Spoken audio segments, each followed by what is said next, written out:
you're going to get to a point where you're going to start aiding that invisibility in the room because you're not even trying, and you're pushing yourself into the back of the queue because you don't want to be disappointed, but you haven't even tried to be selected in order to be disappointed. And I know that sounds like a very difficult thing to get over because it is, but my first piece of advice would be to stop looking at it like you need to get over something, or you need to get out of something, or you need to, stop looking at it like you've got this burden chip on your shoulder, and start actually seeing yourself for you, rather than through the lens of comparing yourself to the friends that you're looking up to, or the people on Instagram that you're idolizing.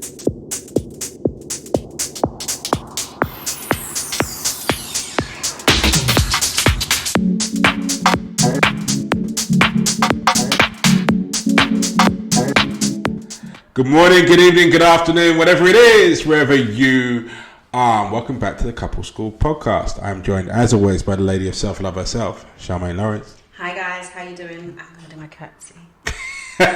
You're doing it from the chair now. I'm doing it from the chair. The hair's too long today. Okay, I'm just going to read this one out. It's a bit of a long one and sensitive. I'm a 45-year-old man who has only ever been in 2 relationships. I don't get attention when I go out with friends. Women are always choosing my friends to sleep with or to date. I've tried online dating, but again, hardly get any responses to the messages that I put out, and never get anyone messaging me to initiate a connection. I've been paying to see prostitutes for years, which has been my only opportunity to be with women. I desperately want someone to love me, but at this moment, they don't even see me. I don't know what to do.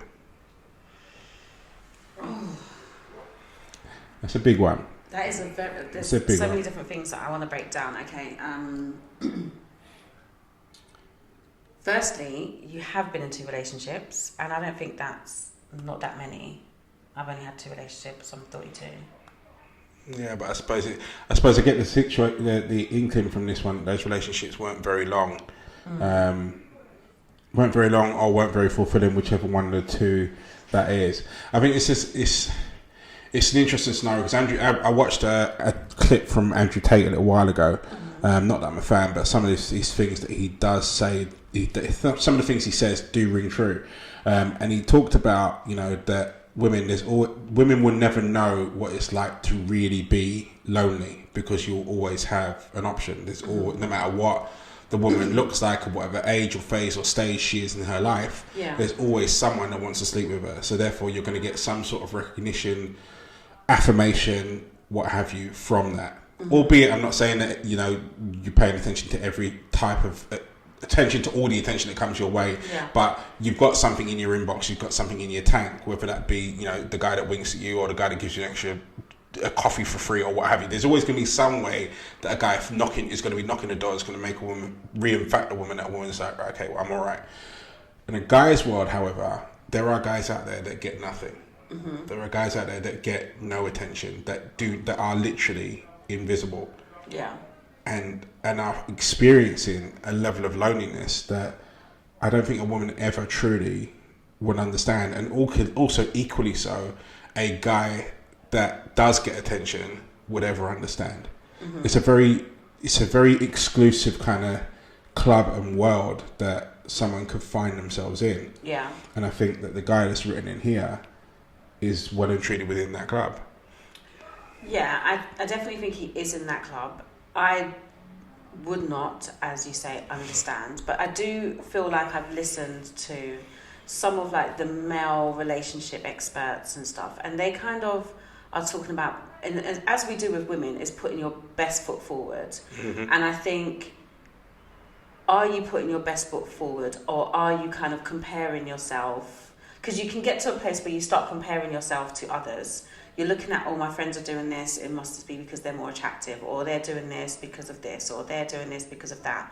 But actually, I remember some of these experts, I say experts in quote marks, who talk about what women are attracted to. And actually, women are not necessarily attracted to the way you look. It generally is a power play, and it is a status thing. And I'm not saying that you have to make a lot of money, or you have to do this, but you have to put yourself in the best position to attract the type of woman that you want. Mm-hmm.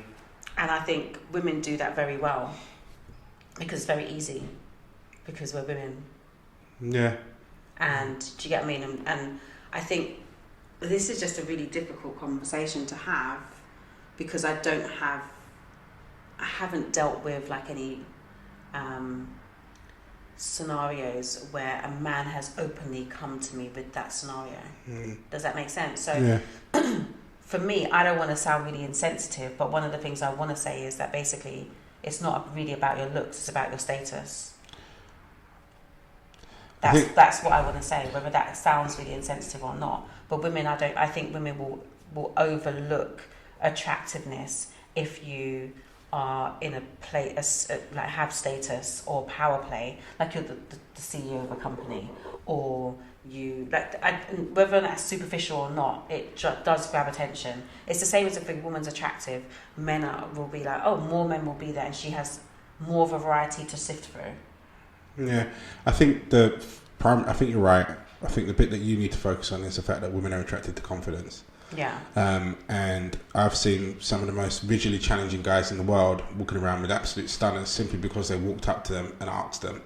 And I get that takes a lot of confidence to do, and I think that's where I think you need to start. I mean, first things first, men were very competitive, especially with our friends, more so with their friends than we are with strangers, you know. And if you've had this for years, and it sounds like you have, where you feel that people are choosing your friends over you, you're going to get to a point where you're going to start aiding that invisibility in the room because you're not even trying, you know, and you're pushing yourself into the back of the queue because you don't want to be disappointed, but you haven't even tried to be selected in order to be disappointed. And I know that sounds like a very difficult thing to get over because it is, but my first piece of advice would be to stop looking at it like you need to get over something, or you need to get out of something, or you need to, you know, stop looking at it like you've got this burden chip on your shoulder, and start actually seeing yourself for you, rather than through the lens of comparing yourself to the friends that you're looking up to, or the people on Instagram that you're idolizing. You know, as you said it quite rightly, like, women, looks aren't actually the thing that attracts women to people. It's confidence. You know, guys that are more attractive tend to walk into a room more confident, so therefore they appear more attractive. You know, so first things first, what we've got to deal with is finding confidence within you, and confidence comes from doing things that you believe you are good at. Like when my gym fell apart, I was probably at the lowest point, which is actually, oddly enough, that's when me and Karen started our relationship. But I was at the worst possible point for myself in terms of how, I would always say my belief in myself has always been capped, even from when I was younger. So I'm only starting to uncap it now. But it was at a ridiculously low point at that point. Like, I didn't even want to step outside of the house. So in order to make myself feel better, that's how Love Lost Love, the book, came about, because I knew in order to build my confidence of myself, I had to do something that I felt that wasn't the norm for the rest of the world. I had to create some way that I could feel special about myself. And I know that most people can't write a novel, especially one that's over 60,000 words. So being able to, the minute I say that in any room, anywhere now, they go, oh yeah, I wrote a novel. They're like, wow, because people understand how much of a feat that is, how challenging that can be to keep a story going all the way through to a novel's kind of size. So I created my own level of confidence by doing something that was universally across the world recognized as an achievement. So for yourself, stop focusing on the things that have happened in the past for a start. And I know that's really hard, but you're gonna have to turn your head front ways rather than back ways. And then to do something that's going to install confidence in yourself. Create something that you can brag about. Create something that you can go, okay, well, this makes me special. And it doesn't have to be in the arena that you're talking about, that you're lacking in here in terms of a relationship. You know, it's a lot of the times it's something completely different. But that confidence that you build on that, then do the next task. That will build extra confidence in it. And slowly but surely, you build yourself up to the point where you're above the rest, and the women of the world can see you. I tell you this straight up from now, from both experience and with people that I've dealt with. You know, the more confident you can appear in a room, the more women will see you in that room, and therefore the more women you'll get a chance to date. But whilst you're looking at yourself like the back end of a loaf of bread, no one wants to eat you. I like that. It's true. Like no one likes to eat the last piece. I agree, and like I am. Actually, I don't know why I'm choosing my words. Like, the fact of the matter is, like, as Andrew said, it's you're going to need to fake it till you make it. At the end of the day, you need to put yourself in a position where you're winning, and it's as simple as that. And women have been doing it for years. Women that are not as attractive, women that don't have much going for them, you know, they put themselves in a position where they stand out. And if you're going to be going, like, where are you going with your friends to be meeting women? Like, at 45, we're not hanging out with friends to go and meet women. Like. You see a woman that you like, you go and talk to her. Like, it's as simple as that, and you fake it till you make it. What I would say that the approaching a woman is not easy. No, it's not easy, isn't. and it's full of nerves. Guys have been getting rejected since they were like 12. But he's been probably getting rejected since he was 12, and he's now 45. He's had 45 years of it. Most of us have wins to level those years of rejections out. If you don't have that, I get how intimidating it's going to look. It must feel to you or look to you to even approach a woman. But it does, even though the task is hard, it doesn't change the fact that that's the task that needs to be done. Yeah. You know, and the fact that the situation you're in now doesn't change the fact that the responsibility is yours to change it. You know, and I don't mind if that sounds harsh, because that's actually just the reality of the situation that you're in. Unfortunately, you've got to you're now in a space and place where life, like the circumstances that you've been with and the situations you've been in over the years, has caused you to shrink yourself to a point where you can't be seen. But what I'm trying to get at here is understand that the actual shrinking bit of it was you. And with that comes the power and understanding that the unshrinking of it is also you. You've just got to really force yourself out there to do things that make you feel more confident about yourself. Yeah. And as that confidence rises, so will the level of messages that drop into your DMs or people that stop ignoring you. But if someone whispers in a room, you don't get heard. We've got to be willing to shout and actually have people look at you, which is why I say start with you. So rather than focusing on the women that you feel that you're not getting, focus on doing stuff about yourself. Change your wardrobe, you know, like get a new hairstyle, you know, buy a fast car. Like, I don't know, things that are going to make you feel more confident when you're in yourself. Things that are going to make you look the way in which you want to feel when you're outside. And I shit you not, like, as you do that, women will begin to see you, and women will begin to go, okay, well, this is someone that I might actually want to be with. Yeah. We are definitely attracted to someone that we know is going to be able to be our provider and our protector. And if you're someone that just shrinks, then there's no way that anyone is going to look at you. It doesn't even matter if she is unattractive or whatever the case may be. She won't even look at you. Like, we need to be in a position where we feel like that person has got us no matter what. And whether that's emotionally, physically, or financially, whatever, we need that person that's got us in whichever capacity we need at that time.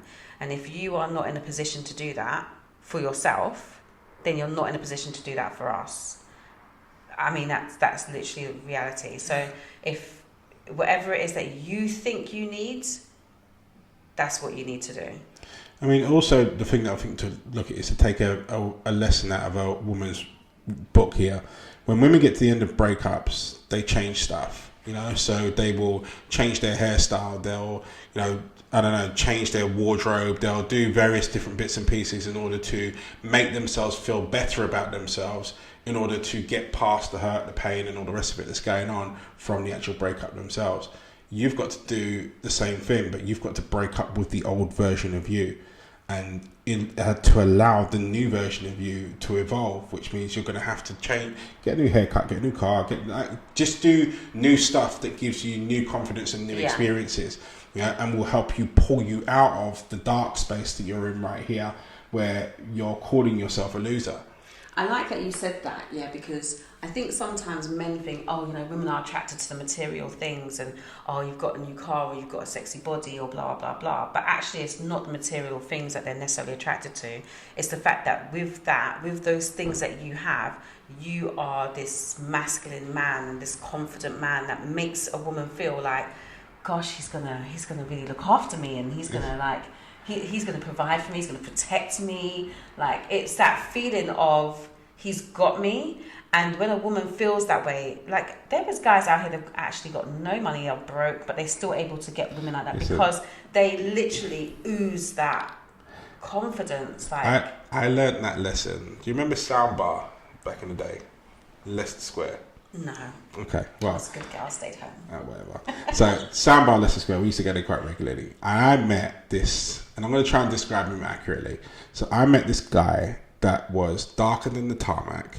He had two eyes that went in different directions. His hair was like, you couldn't run a comb through it, wet or dry. Like, it didn't make a difference at all. But he was wearing these crocodile skin type shoes, an orange suit, if I remember rightly. And he walked into a room with so much swagger, the room turned to pay attention to him. And you had these women that were off the charts, and they were almost practically lining up to talk to this guy. Lining up to talk to this guy. He's having, and I remember sitting and talking to him and going, because I was in awe. I was just like, how? Do you know how much confidence it takes to walk into a room with snakeskin shoes and an orange suit? Listen, he was there, and the thing is, when he walked in, the room turned around and looked at him, and it just made him I bet he didn't bigger. walk. I bet he glided through the room. Listen, he looked like he was flying. Like, but I remember speaking to him, and he was just like, why can I not have them? And I was like, but how? And he goes, listen, women love confidence. If you speak to a woman confidently, she will give you her number. Yeah. And I think his line was whether she's got a man or not, and I don't agree with that bit, but she will give her a number. He goes, if you walk into a room, like, he goes, most men don't get women because they don't think that they can have them. Yeah. He goes, I just think I can have anyone I want, and I act like it. And this guy, he walked out, he practically had a yellow pages of numbers, like, by the end of the night. Like, every girl in the room, I swear to God. All the days when you used to write numbers on the piece of paper. Yeah, and the tissue, the napkins. Because that's all you had. You used to go out. I didn't have a pen. I used to have a pen. And I used to write on men's arms. So you planned on giving your number out? Of course I did. Listen, you used to go to the bar and have to get the little pen from the woman behind on the receipt or on a piece of thingy or on your hand. But I learnt my lesson with writing on the hand, because once I wrote on the hand and then I rubbed off. I lost 2 numbers. I was so annoyed. Lost 2 numbers. But this guy it was just about confidence. So for yourself, if you are watching, whether watching it now or watching it on the playback at some point in time, like, you've got to remedy yourself out of this situation. You've got to pull yourself out of this situation. See it as a challenge, not as a chore, but have fun with it, because you are recreating the new you. And the new you is going to be a confident person. The new you is going to be an interesting person. The new you is going to be someone that walks into a room and commands attention and likes it when they get it. And that's the other part that you've got to look at it is, because it doesn't work if you don't like the attention that you create when you get it. So you've got to really focus on that bit as well. But do stuff that's not about dating, that's not about women, that's about you. Invest some time and effort into your appearance, into your interests, into your intellect, into you. And I guarantee you, when you start to feel confident, when you start to walk into a room going, okay, right, well, I'm me, and be happy with that I'm me bit, women will start to see you and will start going, okay, cool, who's this guy? Yeah. You know? Agreed. You know? So, yeah. Do you think there's ever a situation where women don't feel confident? Yeah, definitely. When walking around, because you guys don't make it look like you ever feel like you're uncomfortable. No, there definitely is. It's just, this is going to sound really superficial. But the fact is, really, for a woman to get attention, all she needs to do is dress really sexy. And that's the truth. It doesn't matter what she looks like. She doesn't have to dress sexy. She just has to be no, let's face it. For a woman to get attention, you just need to be a woman. But some women, and especially we've had people that have written in and like, oh my gosh, I'm so undateable, but I get a lot of attention. And you get a lot of attention because you dress sexy. Like, you might not be able to hold a whole relationship, but generally, as soon as you go outside dressed a specific type of way, you are going to get noticed. And people generally want to approach you. And so that, I think that women are, like, there's a new thing as well. Like, so I was reading something and a woman was saying that she was a personal stylist. And she was saying that she advises the women that are not confident in the outfits, the sexy outfits they're wearing, to wear dark glasses. Because dark glasses give you an extra pizzazz and makes you feel confident. You don't have to look anyone in the eye, but you know that you look sexy, you know you're going to get a lot of attention, but if you feel like that's going to make you feel uncomfortable, wear dark glasses. I was like, is this why all these people are wearing dark glasses? Because they're not confident to wear places. So it's like, it's really interesting. So like, you know, if you're being advised that if you want to get some attention, wear something really sexy, but if you're not that confident in all of a sudden receiving a lot of attention for that, wear dark glasses as well as your sexy outfit. So you see when you go places and you see these girls with dark glasses and sexy ass outfits, it's that little thing that I'm not actually that confident. But it actually breeds this feeling of confidence when someone walks into a place with dark glasses on.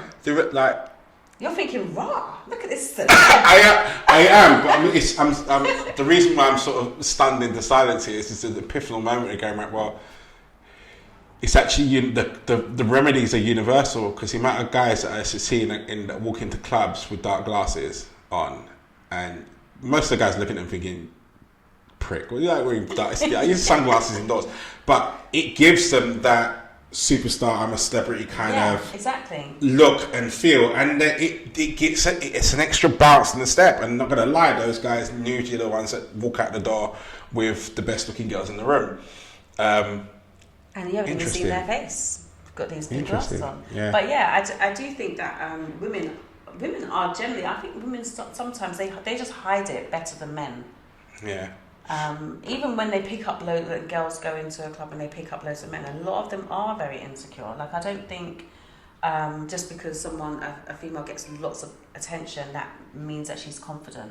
Because we all know that, or I know anyway, because my brothers have told me, that just because you get picked up all the time doesn't necessarily mean anyone wants to be in a long-term relationship with you. No, just because you get picked up doesn't mean you get... They just, you know...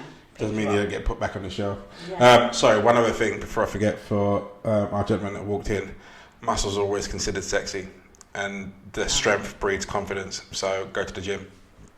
I mean, okay. Go to the gym. Go to the gym. Go to the gym will make you feel really, really absolutely good. It will increase your confidence, and therefore, same thing. Go to the gym. Yeah. Go to the gym. I haven't met a big guy. Says the guy with the big arms. I haven't. Well, look, it's just literally as I'm talking. This is what he did to get Karen, isn't it?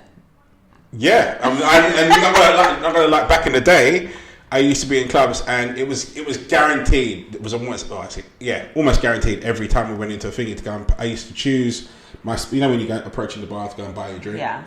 I'd choose the space on the bar that was next to a group of women, and then as you go over to give the barman, I can't do it because the microphone's in the way. But as you go over to give the bar person your money, I'd squeeze my tricep. And it was almost guaranteed at some point, like when I did it, someone would grab hold of my arm and would go like that. And then my next line would always be like, you can touch wherever you want as long as I can do it back. And the whole group would giggle, this, that, and the other, fun times. But muscles are sexy.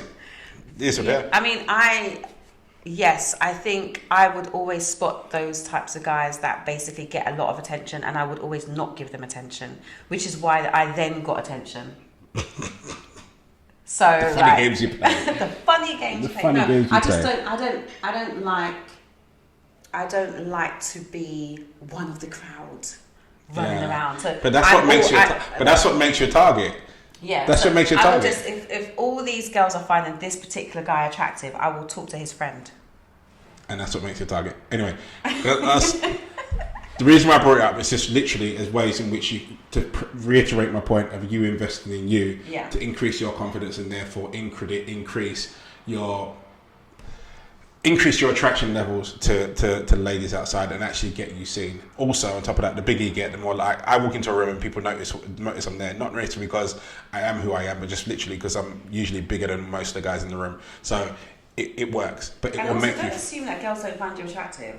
Don't assume that because you are comparing yourself to like society's ideal of what's attractive. Don't assume that females don't find you attractive. They may just be like, you don't really talk to them. Exactly, and this is what I'm saying. Like, you believe that you're invisible and you're not being seen, but they probably are seeing you and then reading the confidence that you have in yourself, and that's what's because you're not coming over and saying anything to them. That's why you're not having conversations with them. And you might come across standoffish. I find sometimes guys come off really standoffish and really like unapproachable, and really it's because you're not feeling yourself. So how am I supposed to feel you if you're not feeling yourself? Yeah, someone told me once. So again, going back in the archives, I used to walk into a place and I was quite sullen looking, and this girl said, "You should smile." But the thing is, I didn't like my smile, and she was just like, "But we do." And I was just like, "Okay, epiphany moment for me." The amount of times I smiled when I walked into clubs after that, you know, and you know it works because it makes you feel like when you're walking into a space or you're walking into a place and your face is cut off. Sometimes it looks like a big neon FUCK off sign on your forehead, and women aren't going to come along and talk to you. Plus, on top of that, who wants to spend time with the grumpiest person in the room? Yeah, they're not going to do it. And also the signs as well. Sometimes you have to understand the different signs, the glares that a woman might be given, and she might be talking to somebody and then glare at you, and that glare, especially if it's like a long glare, look away and look back, she's interested. If you're not responding to those things because of how you feel, or you're not understanding that as a sign that you should go and speak to her, like if you felt confident within yourself, you would know what that meant. Mm-hmm. So again, this is more on you than it is on them. It is on you. No, so there's way too many guys out here who consider themselves unattractive that are in relationships, happy, successful. So you're writing yourself off. But understand the power in that is if you are writing yourself off, you can write yourself back in. Mm-hmm. You know, spend some time investing in you. Go to the gym, trust me. But spend some time investing in you. Wear a smile when you walk into a room. Actually start talking and engaging in people. And I think you'll find that a lot of this is in your head, but 100% of it you can do something about. So yeah. Anyway, that brings us to the end of today's episode. Thank you so much for watching and for joining in. So if you haven't subscribed already, please hit the subscription button, which is down there, somewhere down there, and please also ring the bell at the top, notifications, which gives us power over the algorithm and lets you know when the next episode comes live. Don't forget to join us for Couple School After School on Tuesday at 9 p.m. Come and disagree with Charmaine and sign the poll for Charmaine to host Couple School After School every time we do Couple School After School. I'm going to put it as a poll. I swear to God, I will do. Anyway, that's us out for this week. You guys stay strong, stay focused. See you later, guys. Peace.